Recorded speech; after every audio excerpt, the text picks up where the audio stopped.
ठहरिए देवगण, असुर राज मुरा को ब्रह्मदेव का आशीर्वाद प्राप्त है। आप में से कोई भी इन्हें पराजित नहीं कर पाएगा।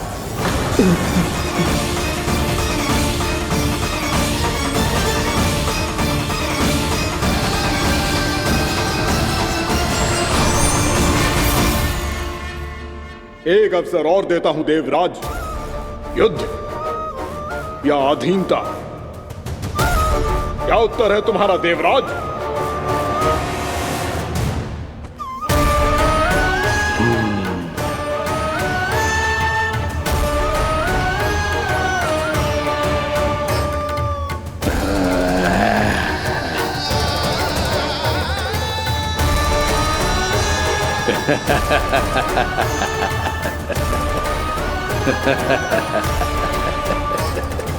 इंद्र और सभी देवताओं ने मूरा के आतंक में आके उससे भयभीत होके अपना सिंहासन छोड़ दियो। अब मूरा स्वर्ग का अधिपति बन गयो और शीघ्र ही उसने अन्य सभी असुरों को स्वर्ग में निवास करने के लिए आमंत्रित कर दियो। और इस प्रकार से वो धीरे धीरे तीनों लोकों का सम्राट बन गयो। उसे किसी ने रोका नहीं मैया? ना लल्ला, इतना साहस किसी में था ही ना। और फिर ये निश्चित करने के लिए कि भविष्य में किसी और असुर की मृत्यु ना हो, वो यमराज पे भी विजय प्राप्त करने के लिए यमलोक की ओर प्रस्थान कर दियो। वो तो अपने आप को और सभी असुरों को अमर बनाना चाहता था। पर देवता और यमराज भी उसकी ये योजना समझ गए थे। इसीलिए उसके आने से पहले ही सारे देवताओं ने श्री नारायण से सहायता के लिए गुहार लगाई। अब केवल आप ही कुछ कर सकते हैं प्रभु। अभी तो मूरा केवल त्रिलोक का स्वामी है, और यदि उसने यमलोक भी जीत लिया तो वो जीवन को ही नियंत्रित नहीं करेगा प्रभु, वो मृत्यु का भी स्वामी हो जाएगा। ऐसे में पहले सृष्टि का संतुलन तो नष्ट होगा प्रभु, और फिर स्वयं सृष्टि ही नष्ट हो जाएगी। ऐसा नहीं होगा यमदेव, नियति ऐसा होने ही नहीं देगी। विधि रचेगी खेल और मैं बनूंगा माध्यम। असुर राज मुरा का सामना मैं करूंगा। बस आप मुझे चुनौती देने के लिए उसे तैयार कर लीजिए, चाहे उसके लिए आपको साम दाम दंड भेद कोई भी उपाय क्यों ना अपनाना पड़े।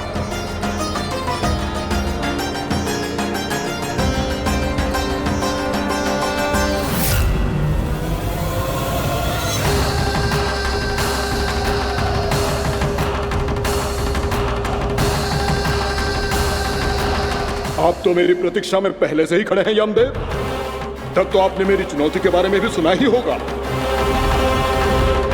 कहिए, क्या उत्तर है आपका? मेरा स्वागत करके अपना राज्य त्यागेंगे या मेरा सामना करके अपने प्राण? असुर राज मुरा का सामना मैं करूंगा।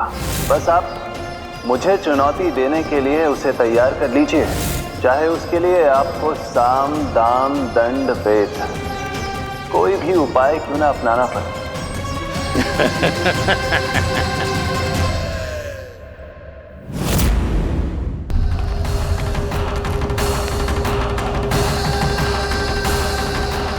आप तो मेरी प्रतीक्षा में पहले से ही खड़े हैं यमदेव। तब तो आपने मेरी चुनौती के बारे में भी सुना ही होगा। कहिए, क्या उत्तर है आपका? मेरा स्वागत करके अपना राज्य त्यागेंगे या मेरा सामना करके अपने प्राण? हे असुर श्रेष्ठ, मैं आपकी अधीनता स्वीकार करने के लिए तैयार हूं। बस एक विनती है मेरी। शर्त को विनती का नाम देकर बहलाना चाहते हो मुझे यमराज? असुर राज मूरा के सामने शर्त रख पाओ? इतना सामर्थ्य नहीं है तुम में। इसका आभास है मुझे असुरराज, पर मैं आपकी अधीनता स्वीकार करूं इससे पहले आपको स्वामी धर्म का पालन करना होगा। मेरे पुराने स्वामी के क्रोध से मेरी रक्षा करनी होगी आपको। कौन है तुम्हारा पुराना स्वामी? भगवान श्री नारायण। और छोटी माँ, मूरासुर को तो श्री नारायण से भी रक्षा का वरदान प्राप्त था ना? यही तो श्री नारायण की लीला थी बलराम। पर वो राक्षस अपने दम में जे समझ ही ना पाओ कि वो क्या भूल करने जा रहा है, और पहुंच गो भगवान श्री नारायण को चुनौती देने के लिए।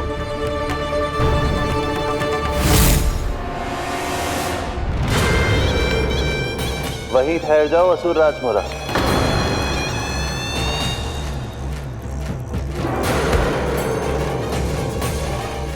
यहाँ क्यों आए? आपको पराजित करने और ये वैकुंठ जीतने, ताकि मैं यमलोक का स्वामी बन सकूं। फिर आओ, युद्ध भूमि में मेरा सामना करो।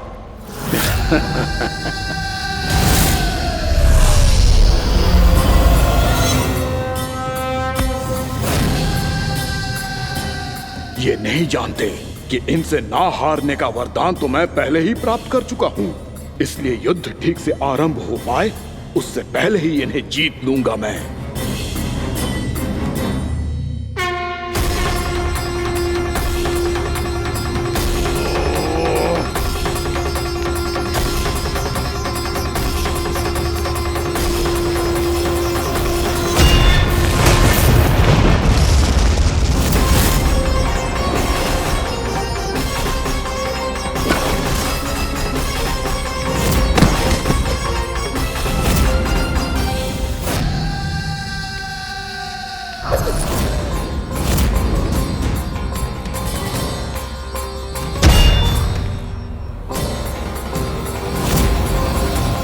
और इस प्रकार ये युद्ध वर्षों वर्षों तक चलता रहो।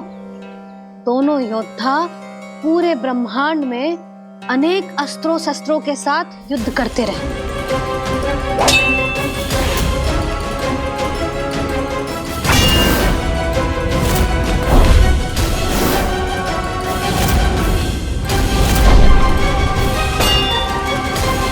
फिर क्या हुआ मैया?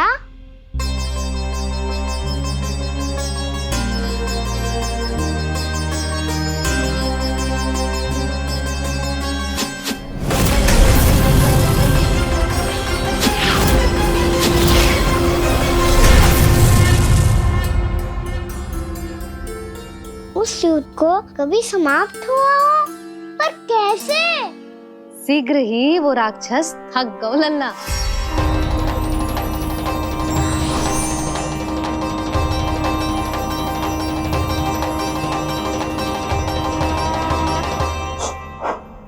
खड़े खड़े देख क्या रहे हैं नारायण? आक्रमण कीजिए, वध कर दीजिए मेरा।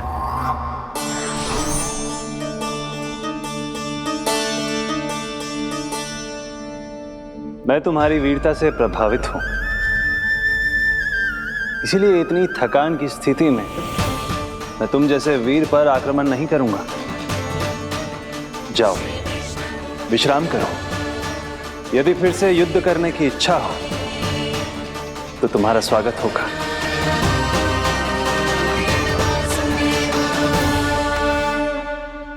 जे कह के श्री नारायण बद्रिका आश्रम चले गए और वहां हिमवत नाम की एक कंदरा में ध्यान लगा के बैठ गए। उधर वो राक्षस विश्राम करने लगो। अनेकों दिन बीत गए और अब वो राक्षस मूरा फिर से स्वस्थ होके बलवान हो गया था। उसने अपनी सारी शक्ति फिर से प्राप्त कर ली थी। श्री नारायण ने उस पर दया करी थी, पर वो फिर से श्री नारायण को छलने को तैयार होगा।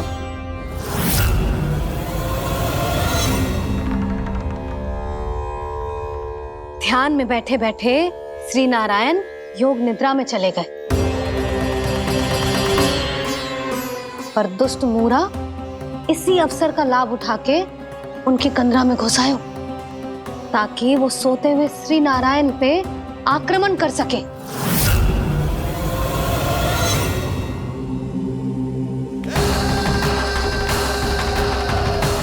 आज इस लंबे युद्ध को जीतकर अपने इस अंतिम शत्रु का भी अंत कर दूंगा मैं।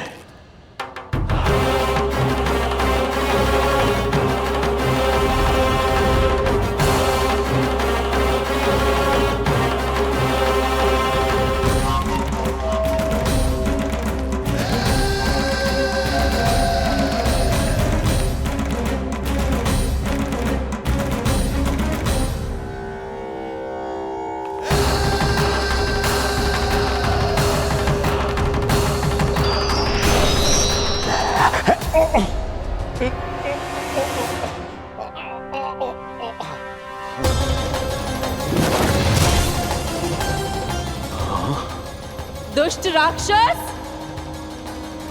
प्रभु ने तुझ पर दया की, तुझे संभलने का अवसर दिया। तू इन्हीं पर ही छल से वार करने चला है।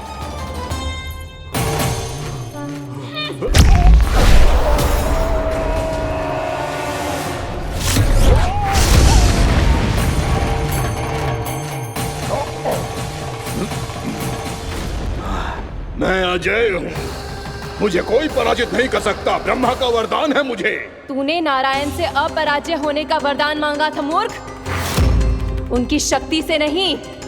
ध्यान से देख, मैं तेरी मृत्यु हूँ, मृत्यु।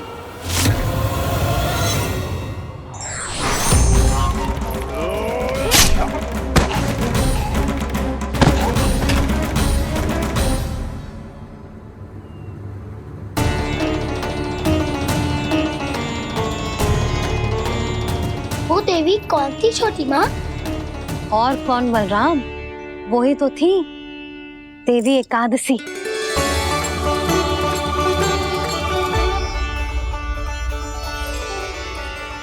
मुझे क्षमा कीजिए प्रभु, आपकी आज्ञा के बिना ही युद्ध करके आपके शत्रु को मृत्यु के घाट उतार दिया।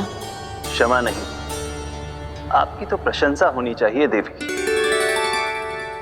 असुर राज को मारकर आपने सभी देवताओं को मुक्त करवाया है। इस पापी के अहंकार से तीनों लोकों की रक्षा की है आपने।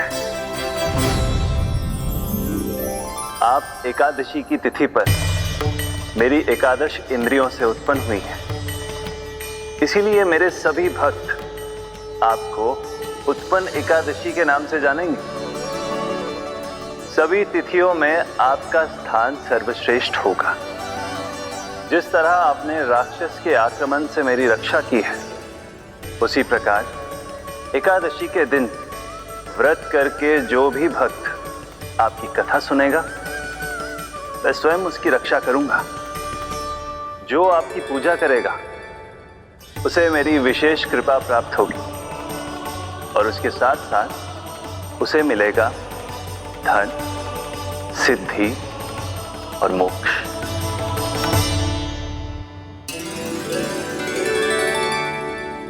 इसीलिए आज के दिन व्रत रखने का बहुत अधिक महत्व होता है। बोलो एकादशी मैया की जय। बोलो श्री नारायण भगवान की जय।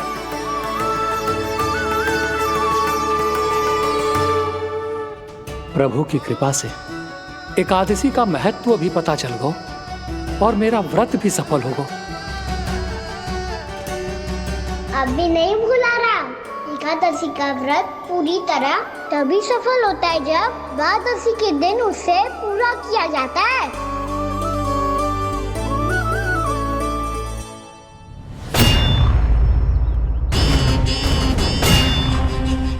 आवश्यक है आपको यह आभास होना कि उस विष्णु अवतार को पराजित करने के लिए आपके साधारण योद्धाओं में वो सामर्थ्य नहीं है।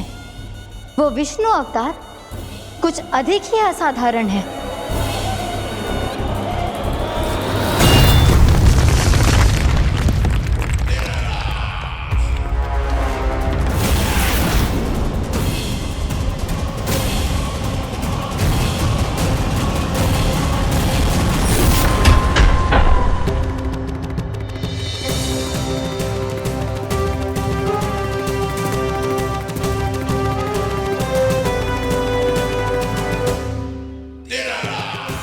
मैं दिखाऊंगा उस विष्णु अवतार को असाधारण शत्रु क्या होता है।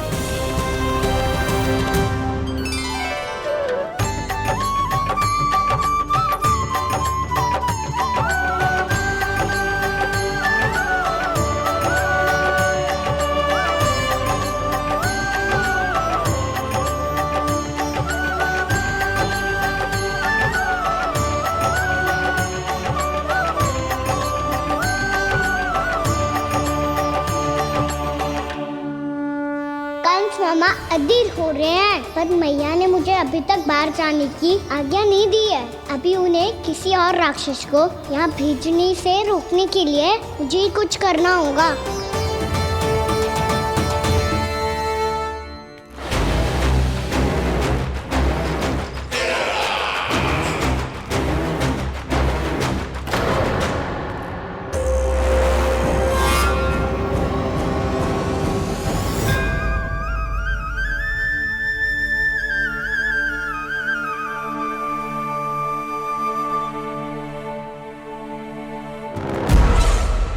कौन हो तुम?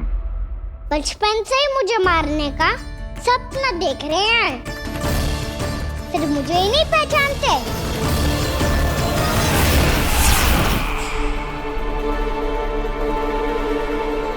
बचपन से विष्णु अवतार। कोई कान्हा बुलाता है तो कोई मुरलीधर पुकारता है, कोई माखन चोर कहता है, कोई कहता है चिच्चोर। पर विष्णु अवतार इस नाम से तो बस आप ही मुझे बुलाते हो मामा जी। इतना साहस ये तो यहाँ आ गया है।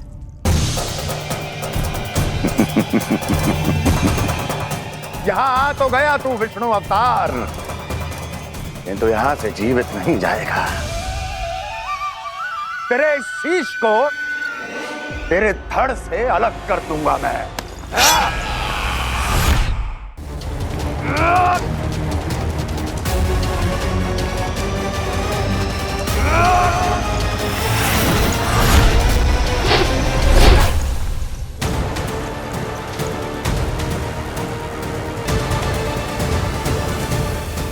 कहाँ देख रहे हो मामा जी?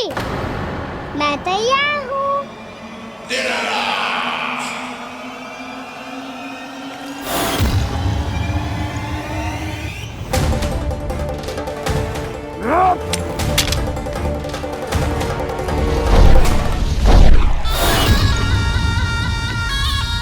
मामा जी, आप सदैव इसी तरह क्रोध में रहते हो क्या?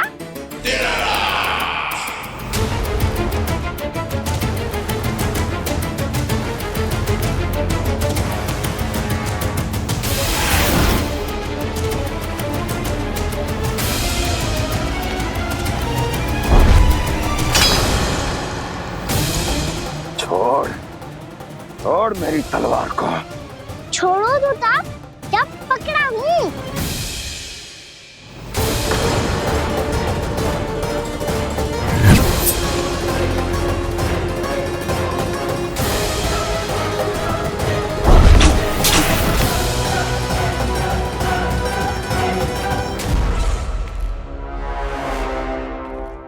मामा जी,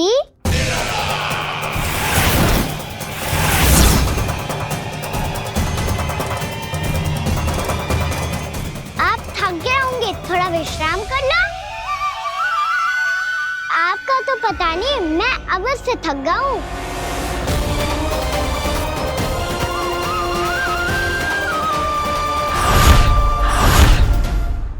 मेरे सिंहासन पर बैठने का तू साहस? अभी तो बस अभ्यास कर रहा था मामा जी। भविष्य में मुझे तो बैठना है यहाँ। आपने बल प्रयोग करके से अपने पिताजी से छीना था, मैं आज छीन लूंगा। जो छल और बल से लिया जाए वो अधिक समय तक टिकता नहीं है मामा जी।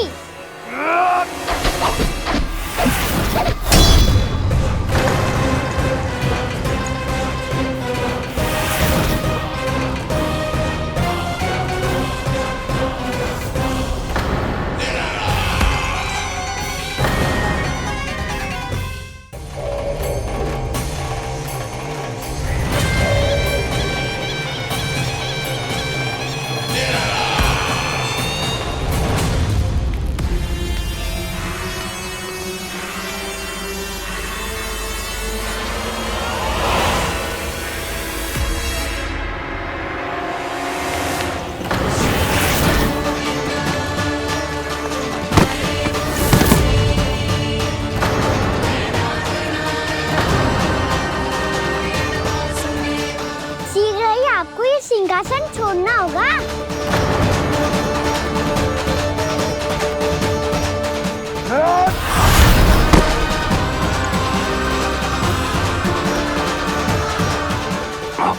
वो मेरा सिंहासन छीनना चाहता है। वो आ रहा है, वो आ रहा है। सैनिकों!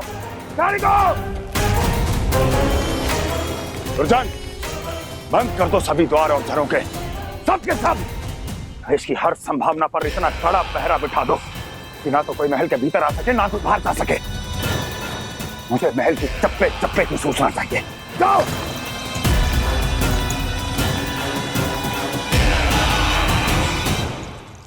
सिंहासन।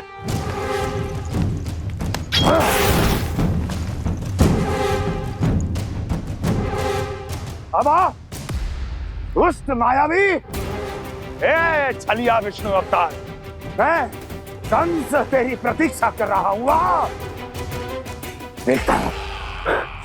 देखता हूँ मेरे सिंहासन पर कैसे बैठता है तू। आ, मुझे तो बस कुछ समय चाहिए था, वो मिल गया। अब करते रहिए आप प्रतीक्षा।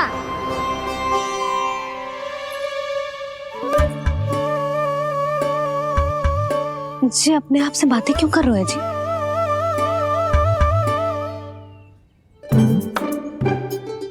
आप मुस्कुरा क्यों रहे हो?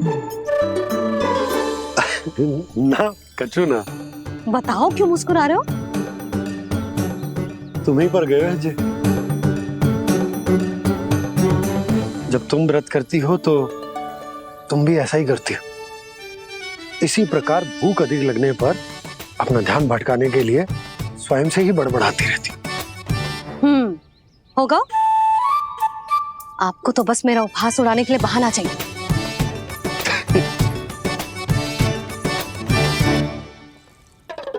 लल्ला, भूख लगी है? ना मैया, व्रत करे तो भूख कैसे लगेगी?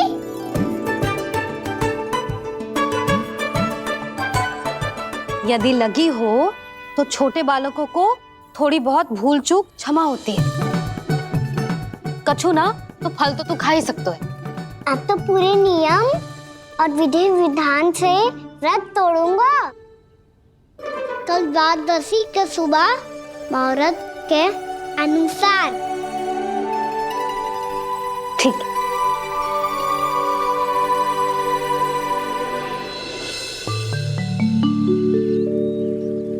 लल्ला, एकादशी समाप्त हो गई है, द्वादशी लग गई है। अब तू व्रत तोड़ सकते है। भोजन कर ले। ले।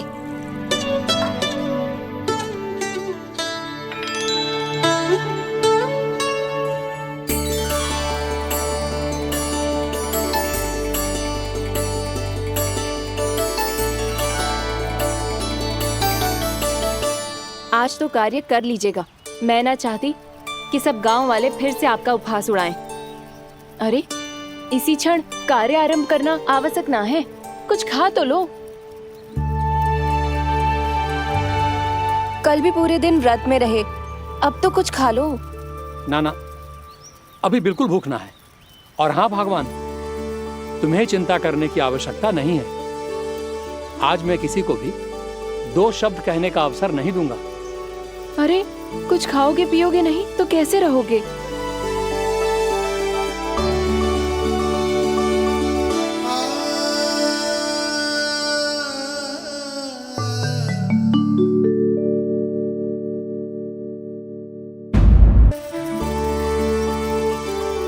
अरे, इसी क्षण कार्य आरंभ करना आवश्यक ना है। कुछ खा तो लो।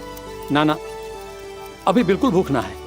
और हाँ भगवान, तुम्हें चिंता करने की आवश्यकता नहीं है।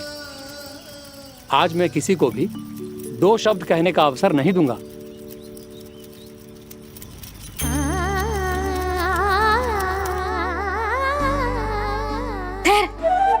मैं तेरे लिए मट्ठा लेके आती हूँ। व्रत के बाद पीने से पेट ठंडा रहता है। रुक।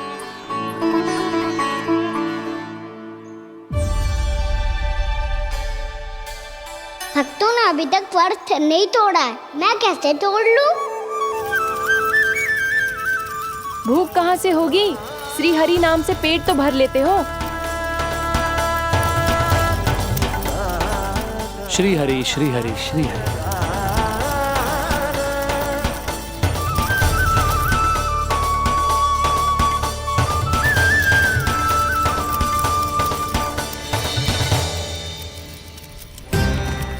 हरि हरि प्रभु हरि, हरि हरि प्रभु हरि, हरि हरि प्रभु हरि, हरि हरि प्रभु हरि। कल से अन्न का एक दाना ना गो है पेट में।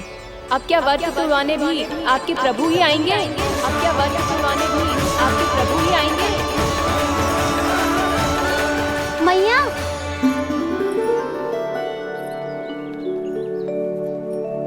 मैया पहले व्रत तोड़ के कच्चू खा तो लो। अभी ना, लौट के आने के बाद। हाँ,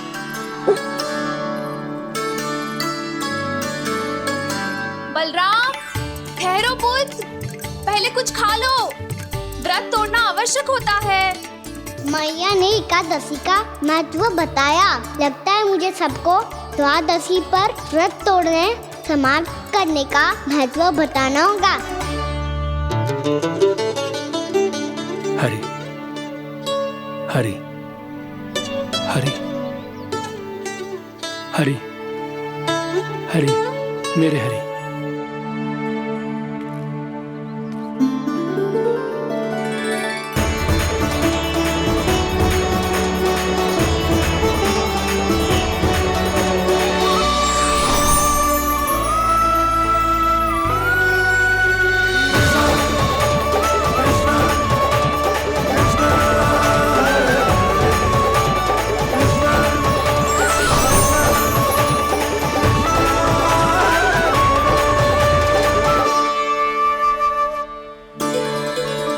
अभी अभी तो मैंने बच्चों की मां को वचन दिया था कि आज किसी को शिकायत करने का अवसर ना दूंगा, और अब मैं प्रभु श्री हरि की कल्पना जसोमती रानी के लल्ला में ही करने लगा।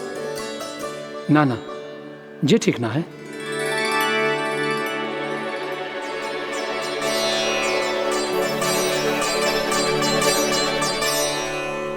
ठीक ही तो है, बिल्कुल सही पहचाना है आपने। बड़े तो बड़े, अब तो बालक भी हमारा उपहास उड़ाने लगे। मैं आपका उपहास नहीं उड़ाने आया, मैं तो आपके एकादशी के व्रत को पूरा कराने आया हूँ।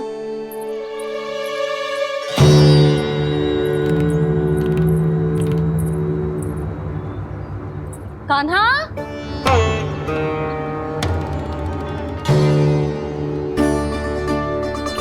तो ये रे आपकी छड़ी और ये रे मेरी पीठ। सेक देना तापड़ तोड़। आज तो इसकी पीठ सेक के रहूंगी मैं। मैया घर पे भूखी मुझे ढूंढ रही होगी। लो, आज द्वादशी के दिन पहले प्रहर में भोजन करके अपना एकादशी का व्रत पूरा करो आप। धन्यवाद राजकुमार, पर अभी हमें भूख नहीं है। बहुत सारा काम पड़ा है, और अभी थोड़ी ही देर में शंकरी बहन भी अपनी मटकी लेने आती होंगी।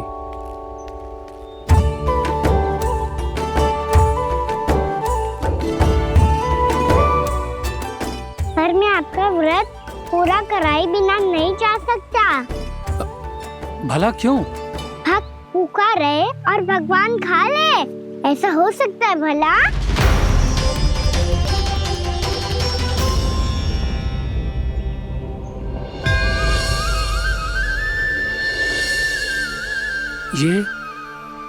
ये कैसा भ्रम हो रहा है मुझे? मुझे लगता है अपना काम करना चाहिए। द्वादशी के पहले प्रहर में व्रत पूरा करना बहुत आवश्यक होता है। ना तो एकादशी का व्रत भी पूरा ना माना जाता। इतनी सारी ज्ञान की बातें तुम्हें कैसे पता है लल्ला?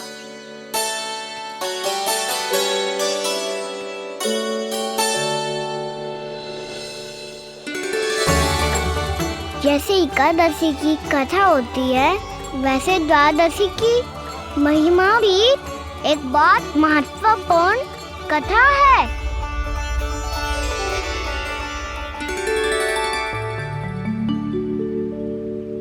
कैसी कथा? बिल्कुल सही समय पे आई हो आप। क्योंकि आपको ये कथा आपको अवश्य सुननी चाहिए।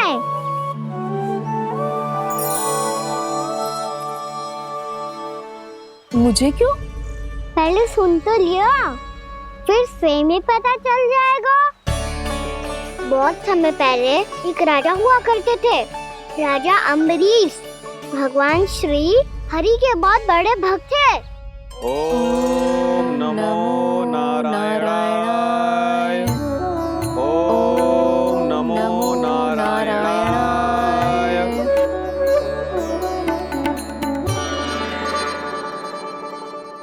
नेक पुण्य के काम करते थे वो। अपनी पत्नी के साथ हरि का नाम जपते रहते थे। उन्होंने 12 माह एकादशी का व्रत करो निर्जल पास किया, और जब उनकी 12वीं एकादशी का व्रत द्वादशी के दिन तोड़ने का समय हुआ, तभी महर्षि दुर्वासा अपनी 100 शिष्यों के साथ उनके महल में पधारे। प्रणाम स्वीकार करें महर्षि। आप जैसे महान ऋषि मेरे राज्यसभा में आए, वो भी ऐसे अवसर पर जब मैं और मेरी पत्नी निरंतर 12 एकादशियों के बाद अंतिम एकादशी का व्रत तोड़ेंगे। इससे बड़े सौभाग्य की क्या बात हो सकती है हमारे लिए। आज आपके साथ साथ मेरा और मेरे शिष्यों का एकादशी व्रत भी पूरा होगा। संभव है प्रभु की इच्छा यही हो कि हम सब अपना व्रत एक साथ तोड़ें। ये तो अत्यधिक प्रसन्नता की बात है महर्षि। तो फिर ठीक है, हम सब यात्रा से थके हैं। व्रत तोड़ने से पहले हम स्नान करना चाहते हैं। जैसी आपकी इच्छा महर्षि। जब तक आप लोग लौटेंगे तब तक आपके सारे प्रबंध यहाँ हो चुके होंगे।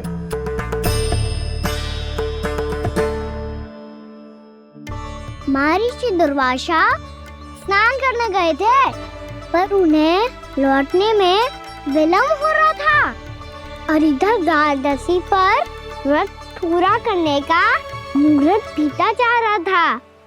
महाराज अम्बरीश बड़ी विरगता के साथ महर्षि दुर्वासा के लौटने की प्रतीक्षा कर रहे थे। महाराज, व्रत तोड़ने का मुहूर्त बीता जा रहा है। बस कुछ ही समय बचा है। महर्षि और उनके शिष्यों को लौटने में न जाने कितना समय लग जाएगा। मेरा सुझाव है कि आप मुहूर्त समाप्त होने से पहले व्रत अवश्य तोड़ लें। गुरुदेव, हमने महर्षि दुर्वासा को वचन दिया है कि जब तक वो लौटेंगे नहीं तब तक हम व्रत नहीं तोड़ेंगे। इसीलिए मैं उनका लौटने के बाद ही भोजन ग्रहण करूंगा। पर महाराज, मुहूर्त यदि बीत गया और समय रहते हुए नहीं आए तो महाराज आपका व्रत पूरा नहीं होगा। महाराज, आपको उसका फल नहीं मिलेगा। महाराज, 12 एकादशियों का व्रत व्यर्थ चला जाएगा। किंतु गुरुदेव, यदि मैंने भोजन कर लिया तो ये तो अतिथियों का अपमान होगा। आप उचित कह रहे हैं महाराज। भोजन के लिए उनकी प्रतीक्षा अवश्य कीजिए महाराज। पर मुहूर्त रहते हुए एक तुलसी का पत्ता और जल ग्रहण कर लीजिए। इससे आपका व्रत भी पूरा हो जाएगा और अतिथि का मान भी रह जाएगा।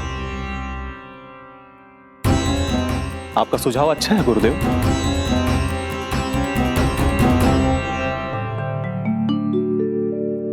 जैसे ही महाराज ने तुलसी का पत्ता खाया,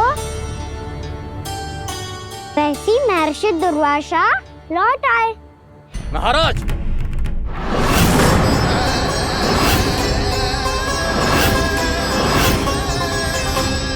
महाराज को उपास तोड़ते देखते बहुत क्रोधित हो गए।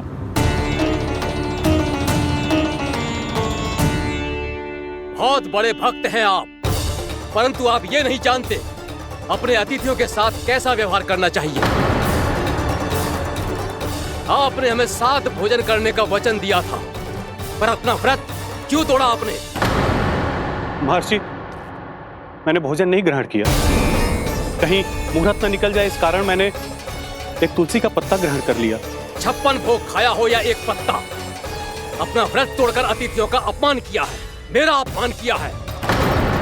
अब आपको दंड भोगना होगा ताकि आप सीख पाएं कि अतिथियों के साथ कैसा व्यवहार होना चाहिए। महर्षि, आप जो भी दंड मुझे देंगे मुझे स्वीकार है, किंतु आप क्रोधित मत होइए। क्रोध का कारण आपने दिया है महाराज। एक महर्षि का अपमान करके राक्षसी प्रवृत्ति का परिचय दिया है आपने, इसीलिए अब एक राक्षसी आपको दंड देगी।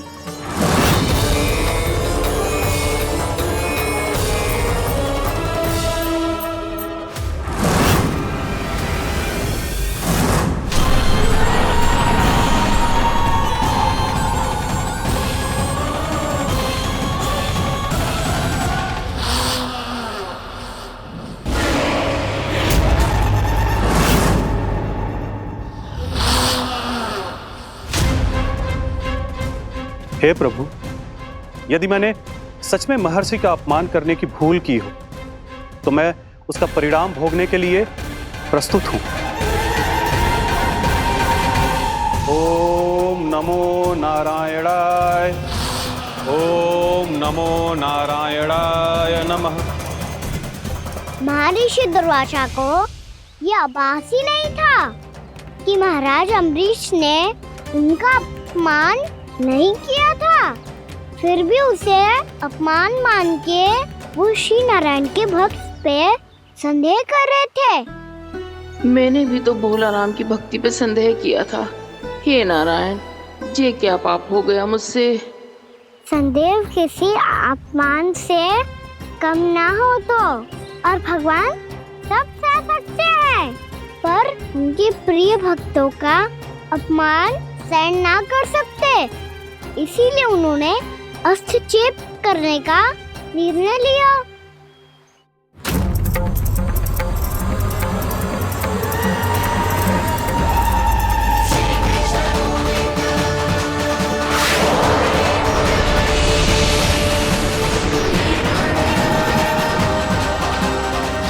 ओम नमो नारायणाय।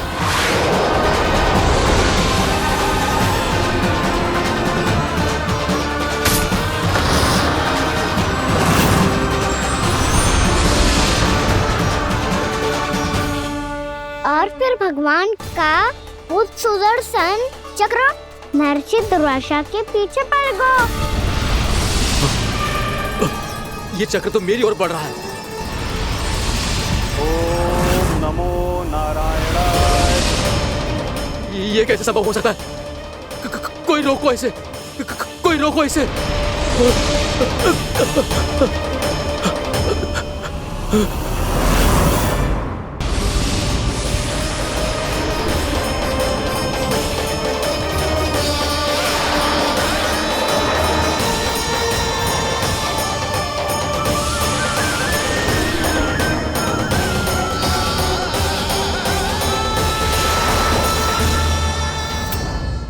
चक्र से अपने प्राण कैसे तैसे बचाते बचाते महर्षि दुर्वासा ब्रह्मलोक जा पहुँचे।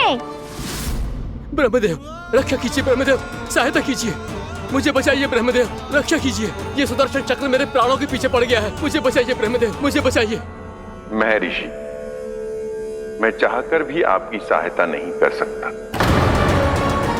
ऐसी स्थिति में यदि कोई कुछ कर सकते हैं तो वो हैं सुदर्शन चक्र के स्वामी विष्णु, क्योंकि सृष्टि में केवल वही है जो इसे नियंत्रित कर सकते हैं। वो ही इसे वापस लौटने का आदेश देकर आपके प्राणों पर छाए हुए संकट को दूर कर सकते हैं। किंतु हां, मैं सुदर्शन चक्र से इतना अवश्य कहूंगा कि जब तक आप विष्णु लोक में पहुंच नहीं जाते, वो आपको किसी भी प्रकार की हानि ना पहुंचाए। आपका बहुत बहुत धन्यवाद, आपकी सदा ही जय हो।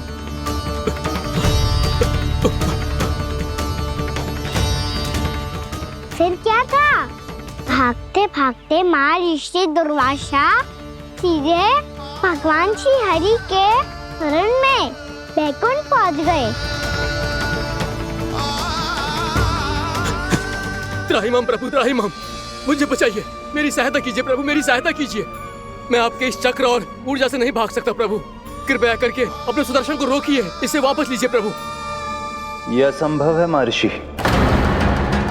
एक बार सुदर्शन चक्र मेरे हाथों से छूट जाए तो अपना उद्देश्य पूरा किए बिना, मेरे भक्तों की रक्षा किए बिना वापस नहीं लौटता। कोई तो उपाय होगा प्रभु, कृपया करके मेरे प्राण बचाइए प्रभु। मैं सुदर्शन की ऊर्जा से जलकर भस्म नहीं होना चाहता प्रभु। आप जो कहेंगे मैं करूंगा प्रभु। मेरी सहायता कीजिए प्रभु, मेरी सहायता कीजिए। मुझे नहीं लगता कि आप वो कर पाएंगे। मैं अवश्य करूंगा। मैं अपनी प्राण रक्षा के लिए कुछ भी करूंगा प्रभु। आपने मेरे भक्त राजा अम्बरीश को भक्ति का कर्तव्य निभाने के लिए अपमानित और दंडित किया है महर्षि, पर भक्त की रक्षा करना भगवान का कर्तव्य है।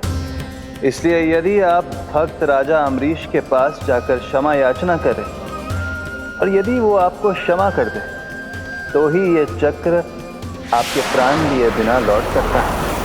अन्यथा आप तो जानते हैं महर्षि, मेरे भक्त का अपमान मेरा अपमान। भक्त का अपमान भगवान के अपमान से कम ना हो तो है। महर्षि दुर्वासा को भी ये बात समझ आई और फिर उन्होंने महाराज अम्बरीश से क्षमा याचना की। महाराज महाराज महाराज महाराज महाराज, मुझे क्षमा करें महाराज। मुझसे बहुत बड़ी भूल हो गई महाराज, मुझसे बहुत बड़ी भूल हो गई महाराज। महर्षि, आप हमारे चरण छुए ये उचित नहीं। महाराज महाराज अम्बरीश, आप नारायण के सच्चे भक्त हैं। मैंने आपको अपमानित किया, दंडित करने का प्रयास किया महाराज। इस अपराध के लिए मुझे क्षमा कीजिए महाराज, और इस सुदर्शन चक्र से मेरे प्राण बचाइए महाराज।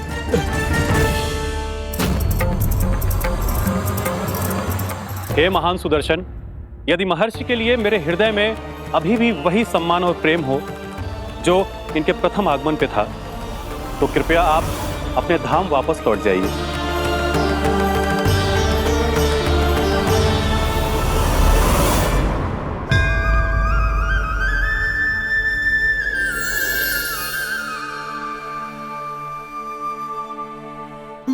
आपका बहुत बहुत धन्यवाद महाराज अम्बरीश।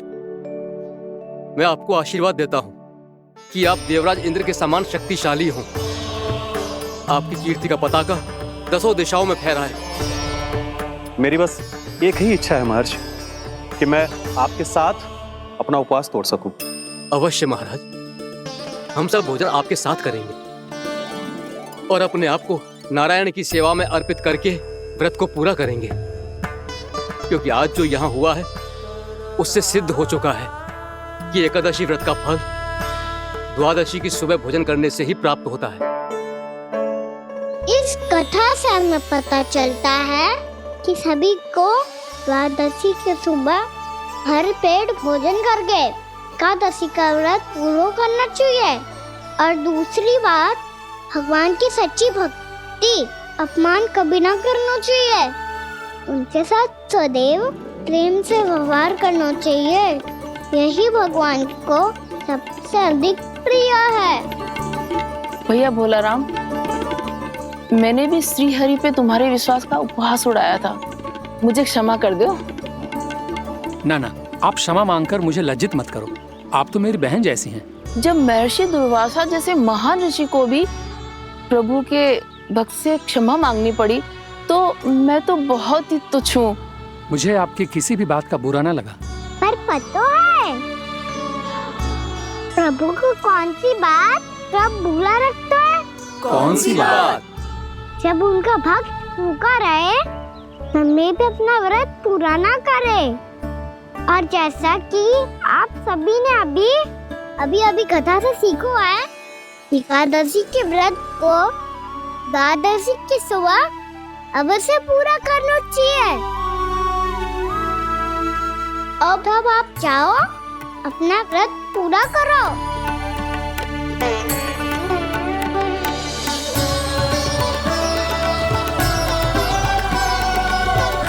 मैं आपके लिए जल लेके आती हूँ।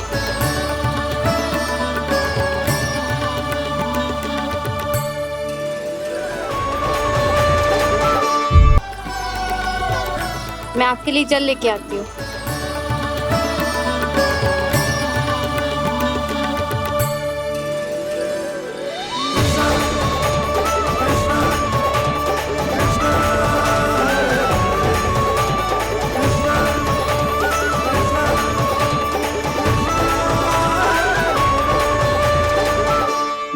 खाओ।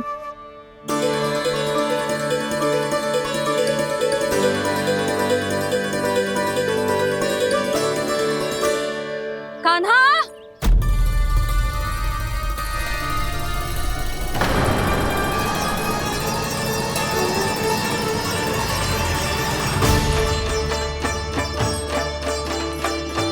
बोलो काका, सिगरेट छुपा लो मुझे, मैया आ रही है, बहुत क्रोध में लगती है।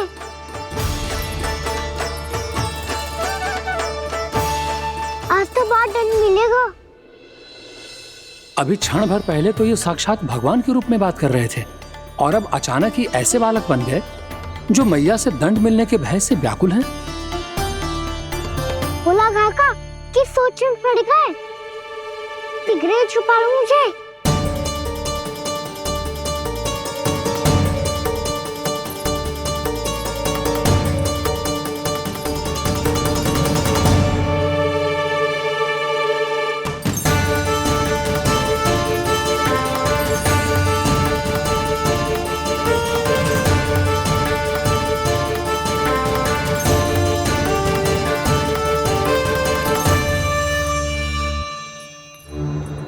भोलानाथ जी, कान्हा को देखो है क्या? मैंने तो अपने प्रभु को देखा है। मैं अपने लल्ला को ढूंढ रही हूँ, उसे देखो है आपने? वही तो मैं भी कह रहा हूँ जसोदा रानी, मैंने सिर्फ और सिर्फ अपने प्रभु को देखा है।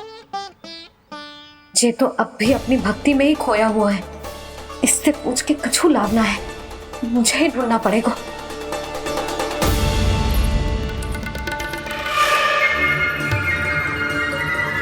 बच गए। शंकरी मौसी, कान्हा को देखो है क्या कहीं?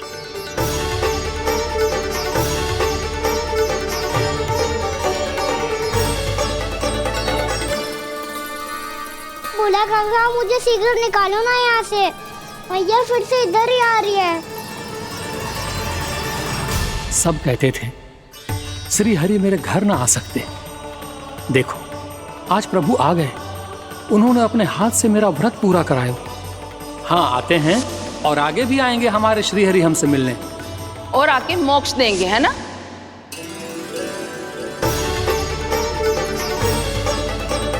सिगरेट निकालो ना बोला काका, भैया आ रही है। मैं ना निकालूं? मेरा अर्थ है मैं निकालूंगा, अवश्य निकालूंगा, पर तब तक नहीं निकालूंगा जब तक आप मेरी सारी बातें मान नहीं लेते हैं। कौन सी बात? प्रभु, मुझे मोक्ष प्रदान कर दीजिए प्रभु। तथास्तु। ना ना ना प्रभु, मेरे साथ साथ मेरे परिवार को भी मोक्ष दे दीजिए। तथास्तु। अब तो निकाल दो, मैया देख लेंगी। ना प्रभु, मेरे परिवार के साथ मुझसे जुड़ी हुई हर वस्तु, जीव जंतु, प्राणी, गाय बैल भैंस, सभी को मोक्ष प्रदान कर दीजिए प्रभु। तथास्तु। प्रभु, आप सच में अद्भुत हैं। मैंने जो मांगा आपने बिना सोचे समझे सब प्रदान किया। मैं ही अपनी मांगे बढ़ाता रहा। प्रभु, प्रभु मुझे क्षमा कर दीजिए। प्रभु मुझे क्षमा कर दीजिए।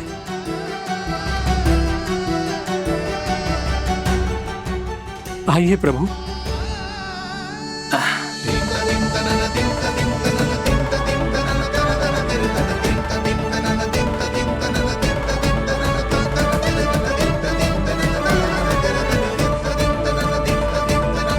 प्रभु, आप तो प्रभु हो, हरि हो, भगवान हो।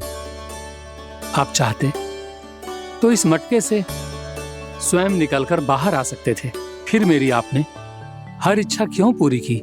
क्योंकि मेरे भक्त की इच्छा पूरी करने में मुझे भी प्रसन्नता मिलती है।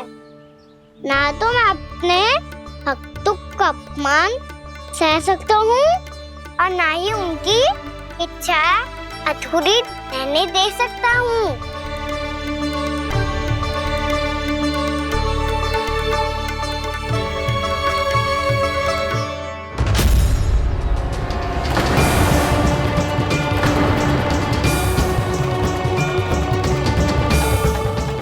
की थी तूने? हाँ, कि तू फिर से छल ना करेगा। फिर मुझे बिना बताए घर से बाहर कैसे निकलो? क्षमा करना मैया, पर जो आपने सिखाया था मैंने तो उसी का ही पालन करो है। फिर से चतुराई कर रहे हो है ना? हाँ?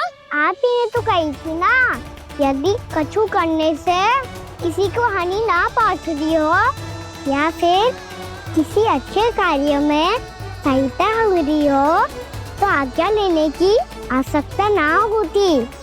यदि तेरे कछु करने से किसी और की कोई हानि ना हो रही हो या किसी के अच्छे कार्य में सहायता हो रही हो तो मुझसे आज्ञा लेने की आवश्यकता ना है। तो किस अच्छे कार्य के लिए आया है यहाँ? एकादशी के सुबह एकादशी का व्रत खोल के भोजन करा जाता है। ये बात ना तो भोला काका को पता थी, ना शंकरी मासी को और ना ही किसी और को। और तुझे पता थी? हाँ, मेरी मैया ने बहुत अच्छे से सिखाया है मुझे। जैसे कल तूने एकादशी कथा सुनाई थी ना, आज वैसे ही तेरे लल्ला ने सबको द्वादशी कथा सुनाई है। सच्ची यशोदा रानी जी, इसने तो हमारी आंखें ही खोल दी। और भाभी, सच तो ये है कि मुझे भी ना पता था कि ये इतना बड़ा ज्ञानी है और इतना अधिक समझदार।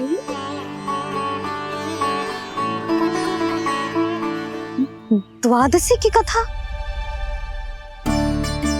वो तो मैंने इसे कभी सुना ही ना है। फिर इसे कैसे पता थी? रानी जी, जो स्वयं भगवान हैं, भला उन्हें कैसे कुछ नहीं पता होगा। मैंने तो इन्हें पहचान लिया। और हाँ, आप सब लोग भी इन्हें अपने अंतर्मन की आंखों से देखिए, हो सकता है इन्हें पहचान पाएं। ये कोई और नहीं है, श्री नारायण है, मेरे श्री हरि, मेरे प्रभु। जय श्री हरि।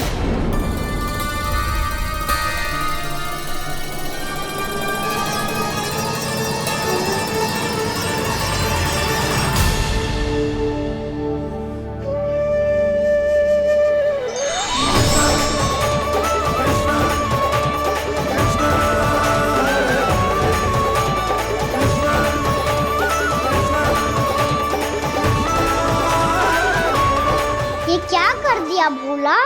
जिस रास्ते को मैंने इतनी कठिनाई से बचा के रखा था, सबके सामने उसे उजागर कर दिया तुमने।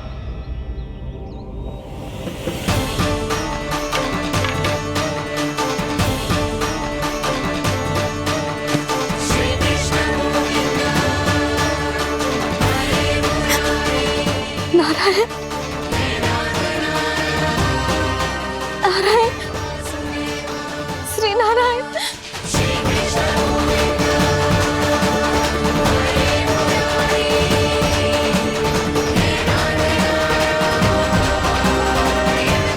श्री नारायण।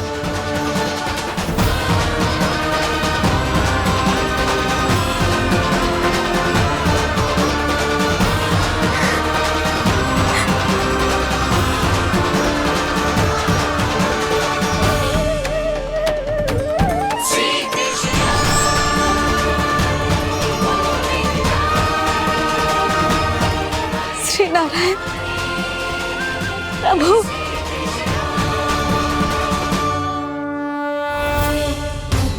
जिस रास्ते को इतने जत्न से संभाल के रखा था, आज वो सबके सामने खुल गया। और तो और मेरा भेद मैया को भी पता चल गया। बाबा सब कहते रहे, पर मैंने एक न मानी। सबने कही थी कि आप भगवान हैं, पर मैं मूर्ख आपको पहचान ही ना पाई। कितनी अभागी हूं मैं।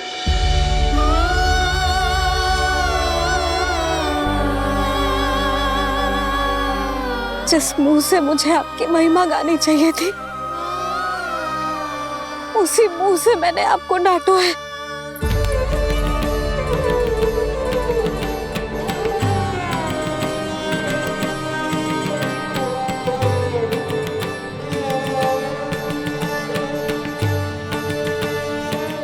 उन हाथों से मुझे आपके चरण छूने चाहिए थे। उन हाथों से मैंने आपके कान पकड़े।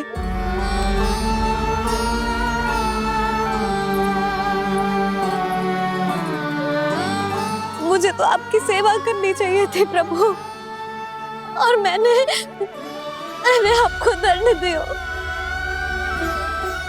आपको घर से बांध दियो।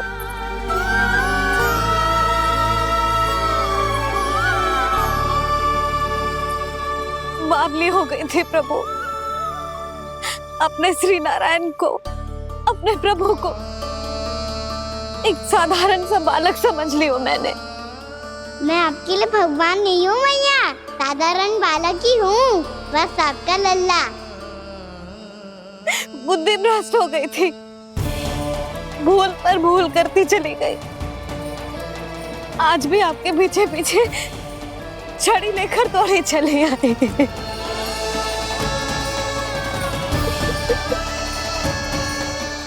अपने आप को दोष मत दो मैया, आपके ममता के लिए तो जन्म लिया है मैंने। हमारा मन बदलने मत दो, मेरे लिए वही पुरानी भैया बनी रहो आप, और मुझे रहने दो आपका वही नटखट लल्ला। मुझे क्षमा कर दो प्रभु, मुझे क्षमा कर दो। बाबा ये कैसा अंत हो गया आज? मैया तो मुझे भगवान मानने लगी, पर मैं इसे स्वीकार नहीं कर सकता। अभी नहीं बाबा, इतनी शीघ्र नहीं। आप ऐसे खड़े क्यों बाबा?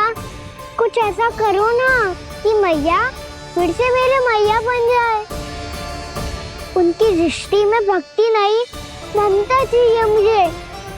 कान्हा, मेरे सामर्थ्य में हो तो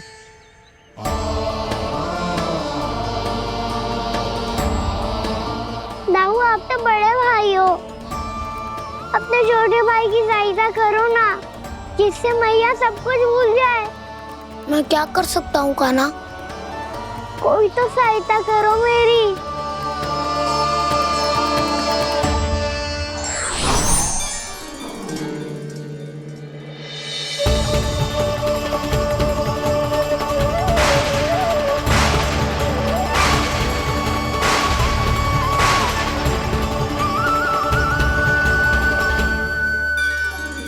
अपने आप को संभालिए प्रभु।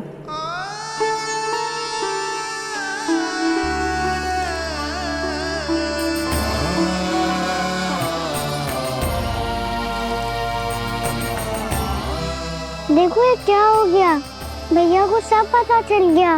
अभी तो मुझे मैया की ममता का शौक पूरी तरह हिला ही नहीं था। योग माया,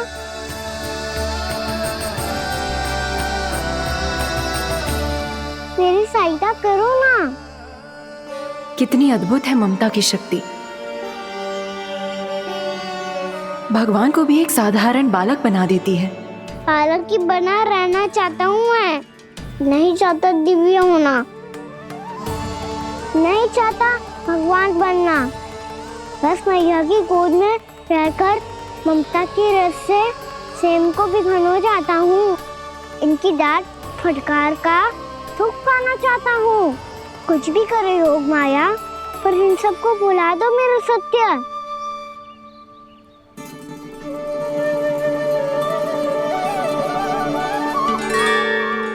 पर इन्हें तो मोक्ष का वरदान मिल गया है प्रभु,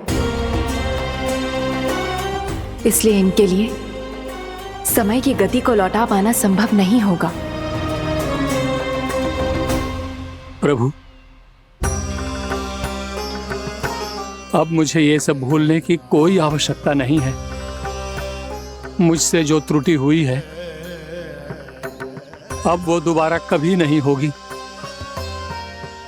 और आज के बाद आपका ये सत्य मैं किसी को नहीं बताऊंगा प्रभु, क्योंकि मुझे पता चल गया है कि आपका यशोमती मैया के लल्ला बने रहना कितना आवश्यक है।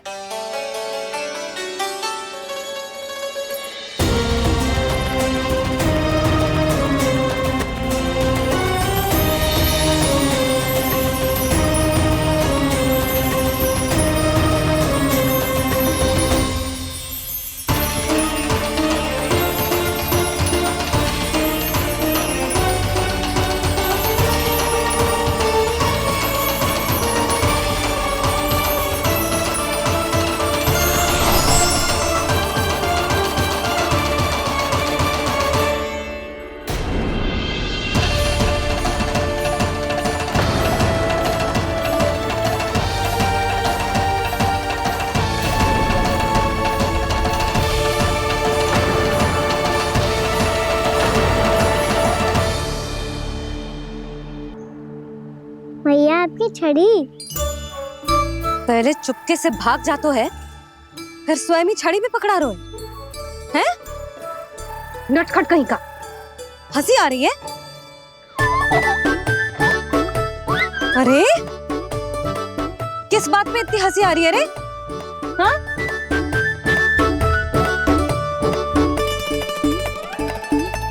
आपकी लीला अद्भुत है प्रभु, और अद्भुत है आपका मैया के प्रति प्रेम।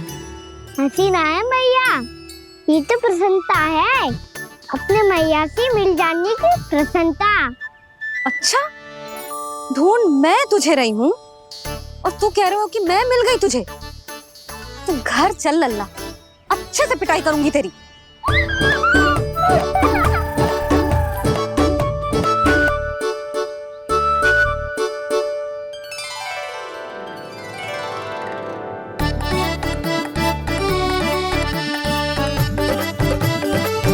जब पिटाई से गाल लाल होंगे ना तेरे, तब हंसी बंद होगी तेरी।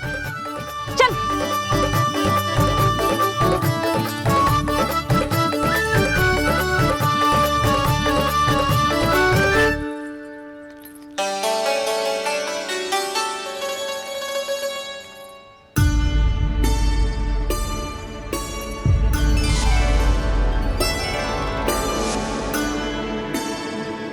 लगता है भैया की और चतन स्मृति वापस आ रही है।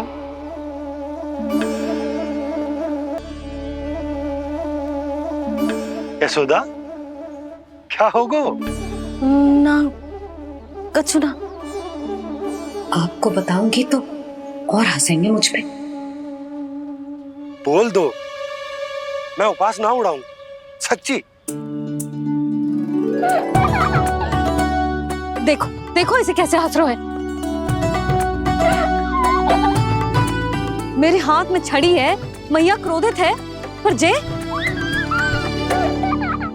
तनिक में भय ना लग रहा है ऐसे? हाँ, हंसे जा रहे हैं।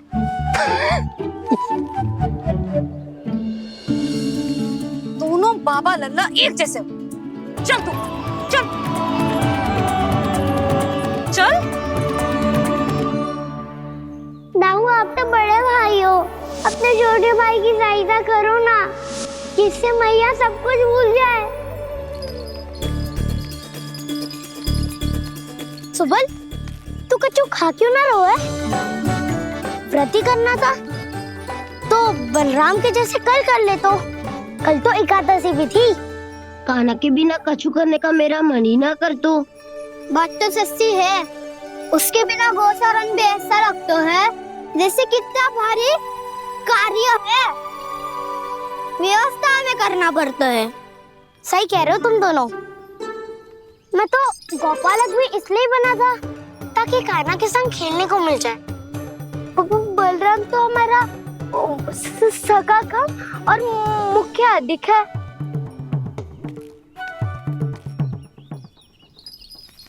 रुक जाओ, तुम सब कुछ देर विश्राम कर सकते हो।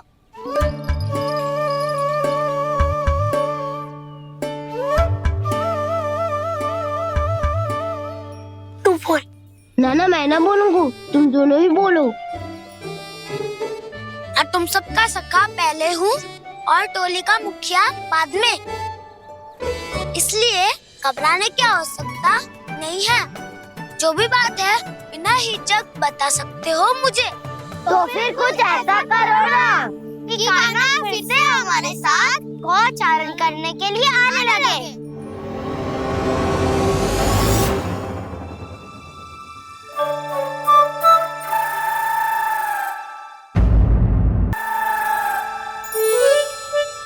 बिना कछु बताए भाग गओ।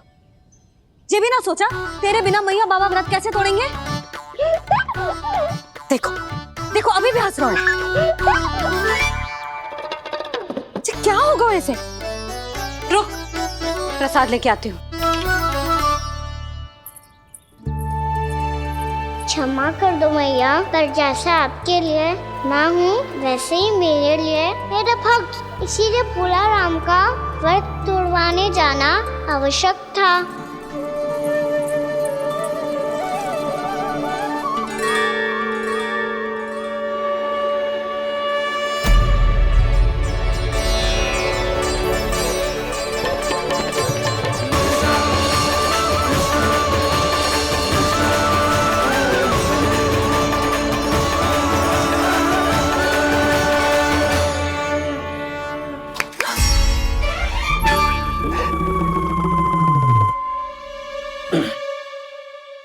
सुधा फिर से खो गई तुम। अरे कौन से स्वप्न लोक में चली जाती हो तुम बार बार? हमें भी बताओ। माया का प्रभाव ममता पर अधिक समय तक नहीं रह पाता प्रभु। अरे बोलो ना यशोदा, क्या सोच रही थी?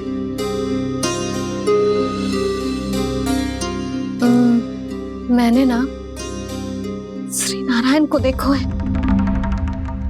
हाँ वो तो मैं भी देख रहा हूँ, यही तो है हमारे सामने। ये वाले ना तो मैंने साक्षात श्री नारायण को देखो है, वो भी अपने कान्हा के भीतर देखो। कान्हा के भीतर? ना मतलब कान्हा और ये दोनों आमने सामने थे। मैं कुछ समझो ना यशोदा। नारायण और कान्हा दोनों आमने सामने थे? ना, मेरे कहने का अर्थ है कि कान्हा और श्री नारायण एक दूसरे के आगे पीछे थे। अच्छा, तो मतलब श्री नारायण आगे थे और कान्हा पीछे था। पर अगर कान्हा पीछे था तो तुमने कैसे देखा? ओहो, कान्हा आगे था, श्री नारायण पीछे थे।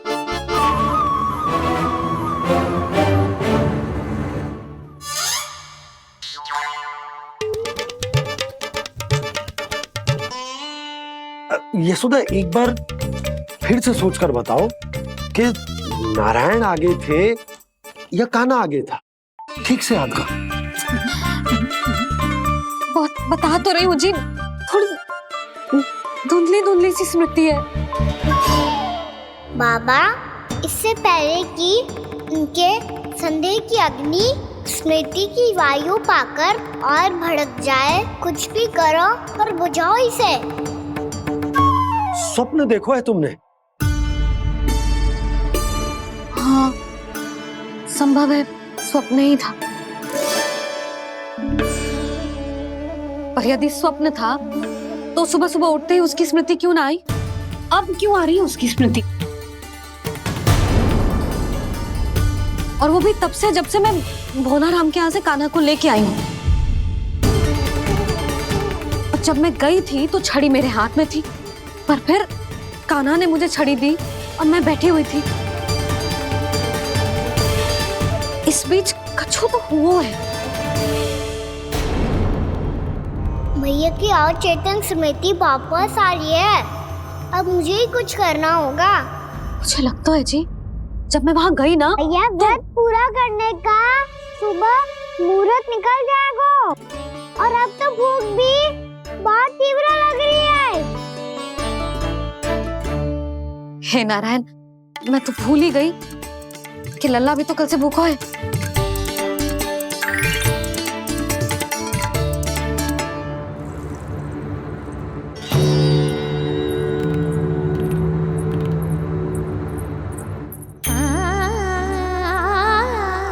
ले खा।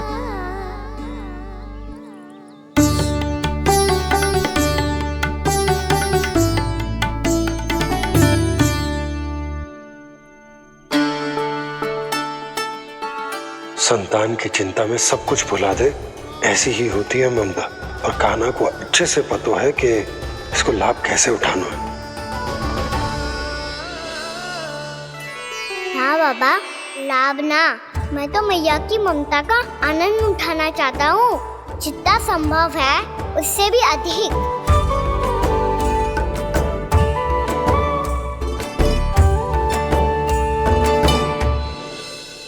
बलराम, कान्हा को फिर से गौचारण आने के लिए केवल तू ही मना सकते है। तुम्हें ही वो क्षमता है, हमारी टोली के मुख्य गोपालक जो हो तुम। हाँ, और कान्हा के दाव भी तो हो तुम। हाँ, वो तुमको मना ना कर पाएगा। तुझे छोटा होने के नाते तुम्हारे आदेश का पालन तो करना ही चाहिए कान्हा को। चिंता मत करो सखा, मैं कछु कहूँ और कान्हा ना माने ये तो संभव ही ना है।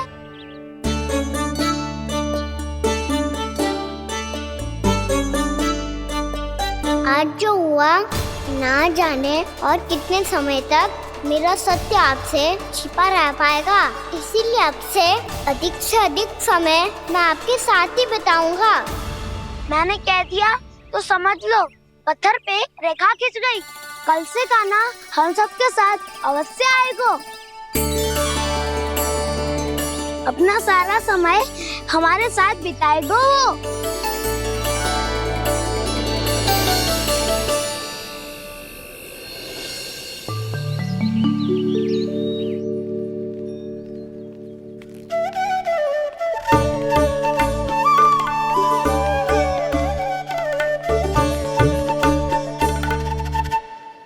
अभी तक तैयार नहीं हुए? तैयार?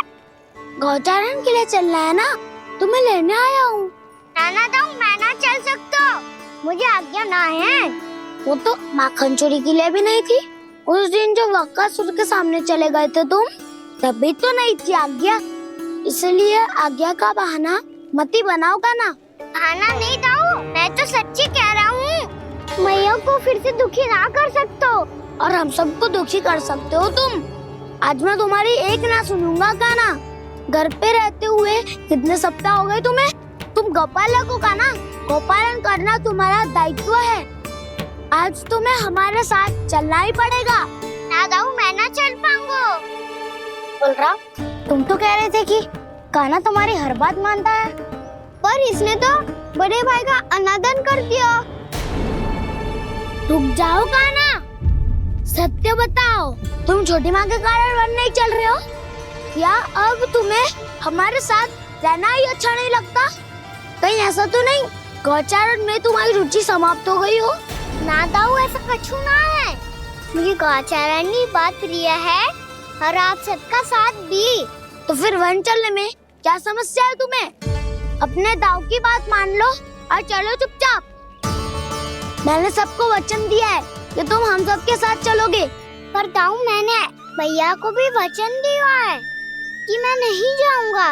इसका अर्थ है कि मेरे वचन का कोई मूल नहीं है। मैं तुमसे बड़ा हूँ कान्हा, तुम्हें मेरी आज्ञा माननी चाहिए। मुझे भी तो वचन दिया था तुमने। दाऊ, आप समझ क्यों ना रहे? मैंने कहा ना मैं नहीं जा सकता। रुक जाओ कान्हा।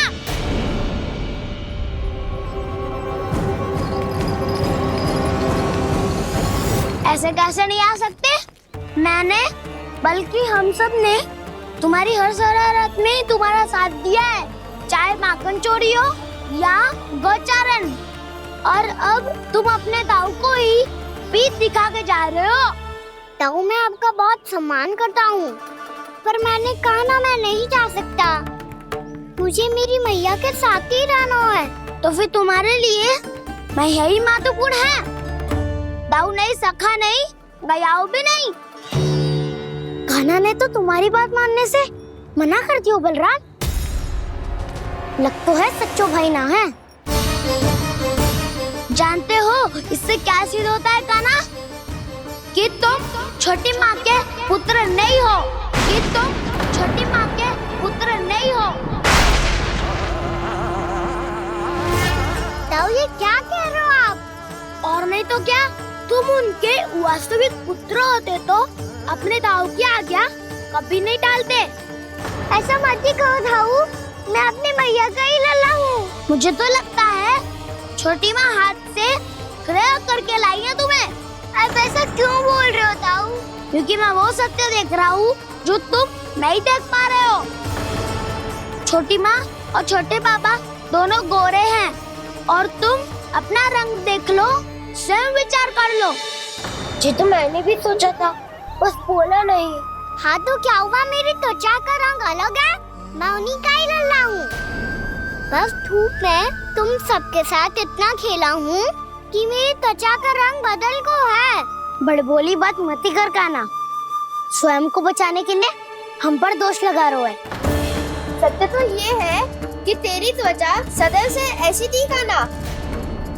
लग तो है ये कि बलराम सही कह रहा है।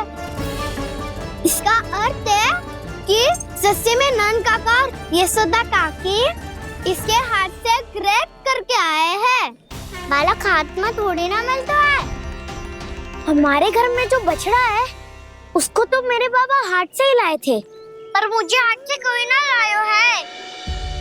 मैं अपनी मैया का ही लल्ला हूँ, यशोमती मैया का नंदाला ही हूँ मैं। तुम्हें वन चलना है तो चलो या फिर मत चलो, पर छोटी माँ और छोटे बाबा का लल्ला बनने का स्वांग करने की कोई आवश्यकता नहीं है।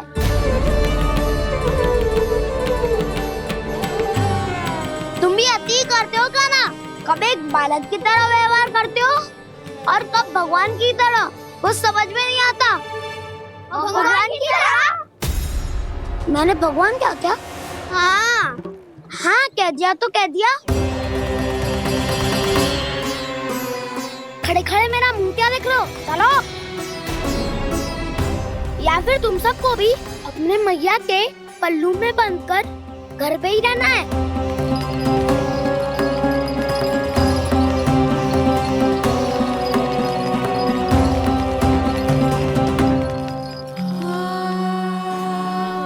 जानते हो इससे क्या सिद्ध होता है काना? कि तुम छोटी माँ के पुत्र नहीं हो, कि तुम छोटी माँ के पुत्र नहीं हो।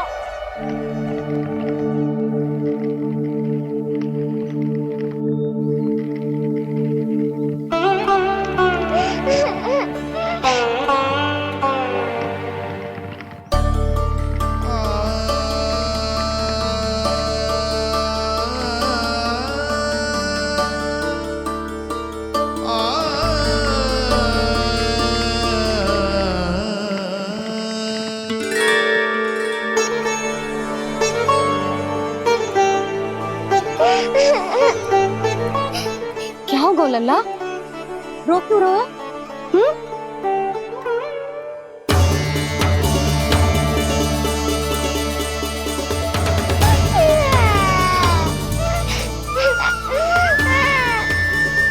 अरे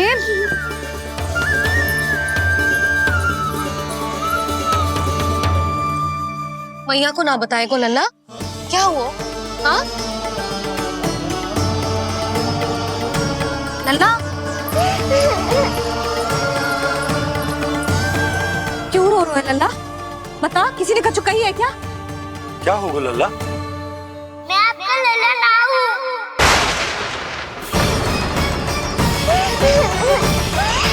ऐसा क्यों कह रहे हो तू? क्या होगा? आपका भी लल्ला ना हूँ मैं।